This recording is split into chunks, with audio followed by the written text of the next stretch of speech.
আসসালামু আলাইকুম সম্মানিত দর্শক শ্রোতা। আমি একটা নির্জন স্থানে এসেছি। এখানে প্লট আকারে জমি বিক্রি হচ্ছে। কিছু কিছু প্লট কিন্তু বিক্রি হয়ে গেছে, অনেকগুলো প্লট বাকি রয়েছে। আসলে যে বিষয়টা আমি ফোকাস করতে চাই আপনাদের কাছে, মানুষের আশা কিন্তু শেষ নেই। আজকে জমি কিনছে, জমি কেনার পরে বাড়ি করার জন্য বিশাল প্রস্তুতি।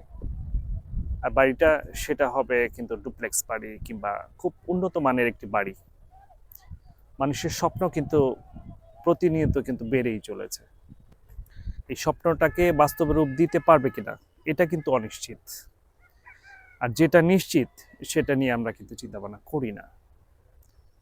এই দুনিয়াটা কিন্তু ক্ষণস্থায়ী একটি দুনিয়া। এই ক্ষণস্থায়ী দুনিয়ার জন্য কিন্তু আমাদের পরিকল্পনার কোনো শেষ নেই। কিন্তু যেই দুনিয়া,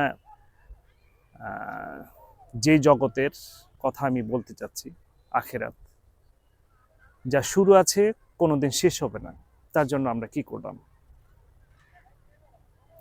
একটু নিজের বিবেককে একটু প্রশ্ন করি। দুনিয়ার সাথে সাথে যদি আমরা একটু আখিরাতের জন্য কিছু করি, তাহলে কিন্তু আমরা দুনিয়াও পেয়ে যাই, আখিরাতেও কিন্তু আমরা দামি হয়ে যাই। তো এই বিষয়টা লক্ষ্য করবেন।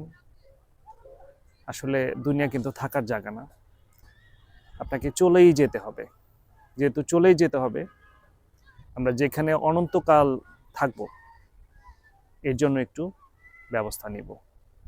সকলের কাছে অনুরোধ, সবাই আমরা দুনিয়ার সাথে সাথে অবশ্যই আখিরাতের জন্য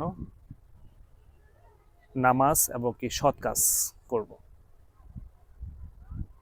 সকলে ভালো থাকবেন, সুন্দর থাকবেন। আল্লাহ হাফেজ। আসসালামু আলাইকুম ওয়া রাহমাতুল্লাহ।